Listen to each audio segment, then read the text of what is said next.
Baik. Assalamualaikum warahmatullahi wabarakatuh.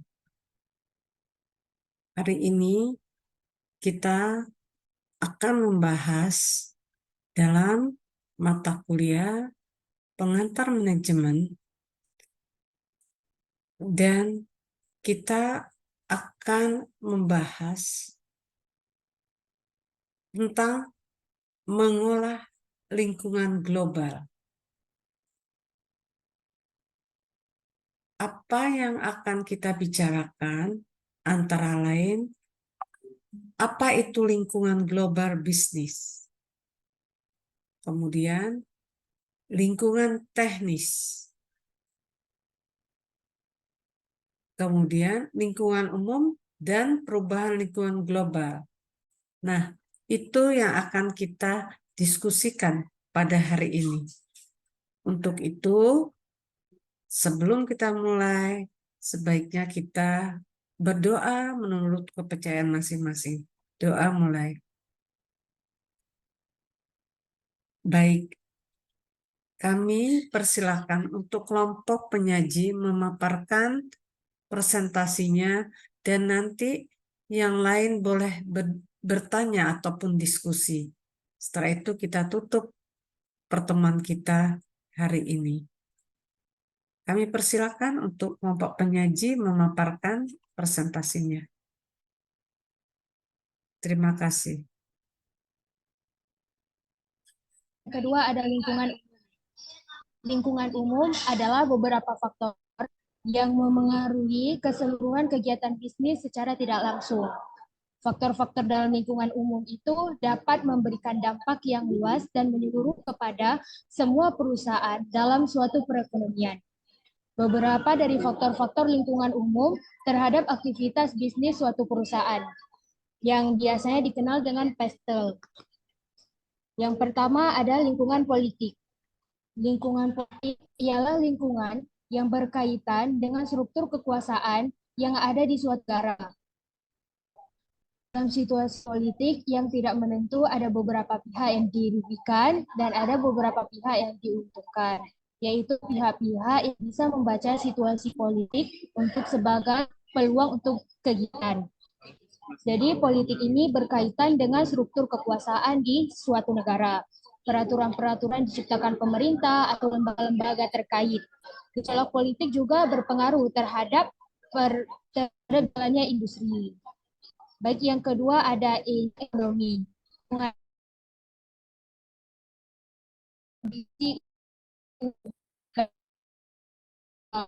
Maupun global. Peningkatan pertumbuhan ekonomi cenderung konsumsi dan permintaan meningkat. Dan begitu pula sebaliknya, pertumbuhan ekonomi yang menurun mengakibatkan konsumsi dan permintaan menurun. Inflasi berdampak terhadap menurunnya daya beli dan konsumsi masyarakat. Dari sisi perusahaan, peningkatan suku bunga mendorong biaya meningkat dan pada lahirnya harga jual juga meningkat. Jadi di lingkungan ekonomi ini erat kaitannya dengan performa ekonomi. Jika income masyarakat meningkat, menjadi peluang bagi banyak industri dan begitu pula sebaliknya. Jika daya beli masyarakat menurun, tentu akan berdampak negatif. Yang ketiga ada lingkungan sosial atau budaya. Ya, lingkungan sosial budaya ini mencakup sistem nilai yang berlaku di masyarakat, di mana organisasi berada, seperti perusahaan-perusahaan di Jepang, jarang melakukan PHK walaupun kegiatannya lagi menurun.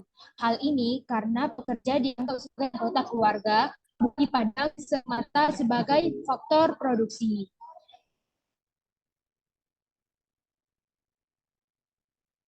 Di Amerika, iklan kooperatif itu tidak masalah, malah dianggap sebagai sesuatu yang bagus karena mencerdaskan konsumen selama informasinya adalah informasi yang benar.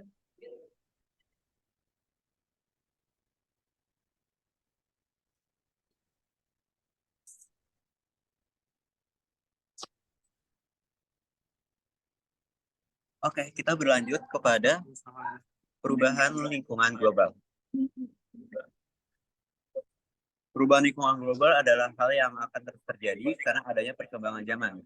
Bukan hanya perkembangan zaman yang akan terus maju, pemikiran seseorang juga akan memiliki perbedaan.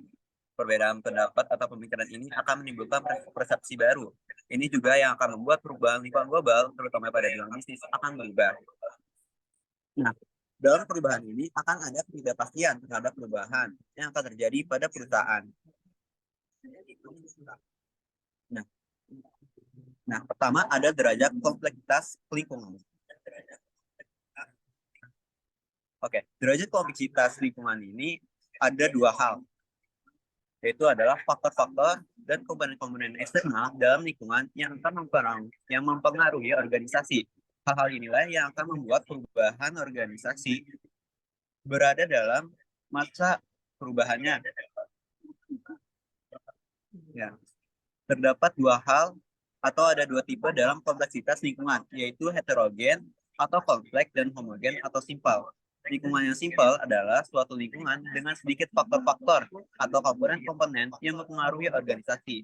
Sedangkan lingkungan kompleks atau heterogen adalah suatu lingkungan dengan banyak-banyak faktor atau komponen-komponen lingkungannya. Ada organisasi yang memiliki elemen-elemen lingkungan yang heterogen atau jumlahnya itu banyak. Ada jumlah pelanggan, pemasok, dan pesaing dengan nama organisasinya itu berinteraksi sehingga derajat kompleksitasnya tinggi. Lalu kita akan berlanjut kepada derajat perubahan lingkungan.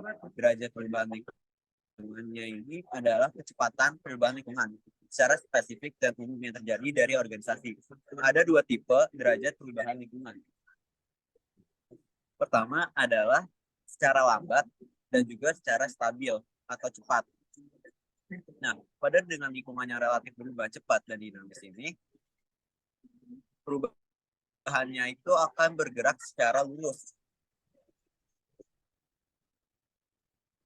Berbeda dengan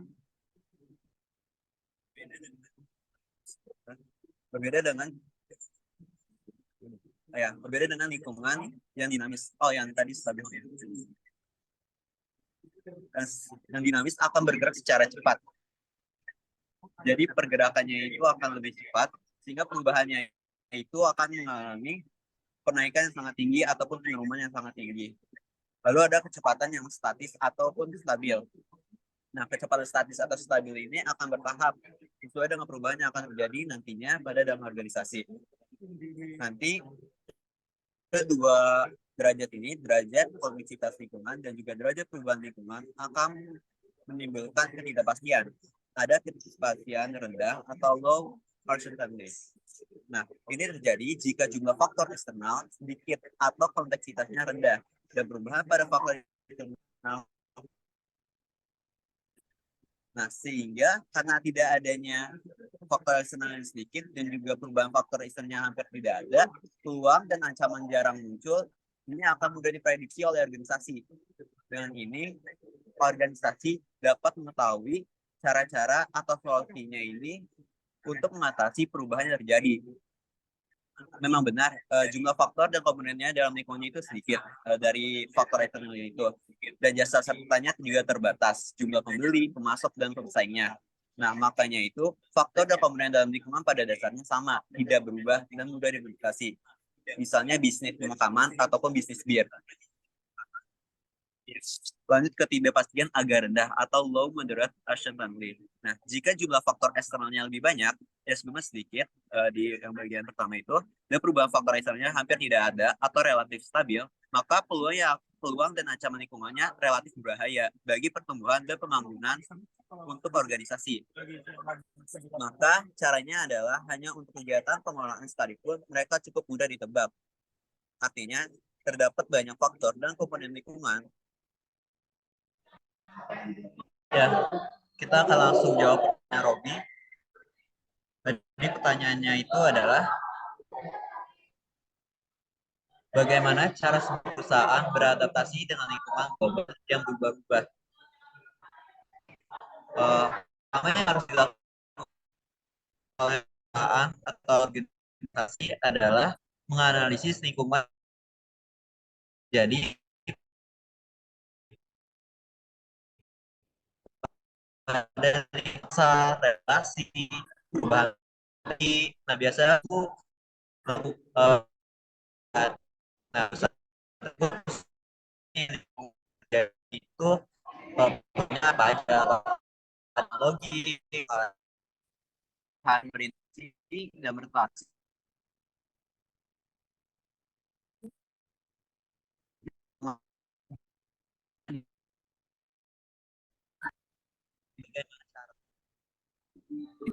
Memperlihatkan, melihat secara langsung atau observasi perusahaan lain bagaimana caranya dia menyelesaikan masalah dalam terhadap perubahan lingkungannya. Nah, setelah melakukan observasi mengenai lingkungan terjadi dan cara mengatasinya dari masalah yang lain, kita akan melakukan penguatan kemampuan secara karyawan atau penguatan kemampuan karyawan. Mengapa penguatan kemampuan karyawan ini penting? Karena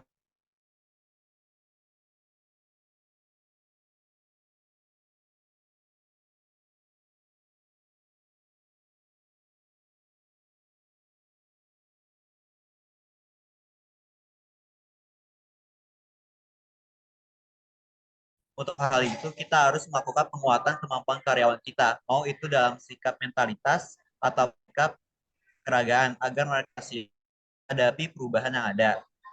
Nah, setelah kita mengetahui, kita telah mengetahui masalah yang perlu kita atasi dan kita mengetahui cara untuk menguatkan kemampuan karyawan kita, kita perlu menyelesaikannya dengan membuat strategis yang bagus. Contohnya adalah membuat strategis dengan melakukan analisis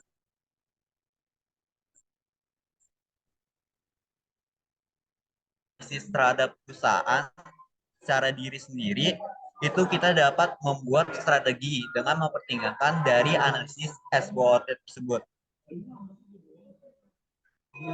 Nah, jadi dengan melakukan analisis yang pertama kali, lalu kita melakukan analisis terhadap masalah-masalah yang dilakukan oleh perusahaan lain, lalu melakukan penguatan terhadap karyawan, kita dapat mengatasi perubahan-perubahan secara global yang akan lingkungan global yang akan mungkin dihadapi oleh lingkungan perusahaan nantinya.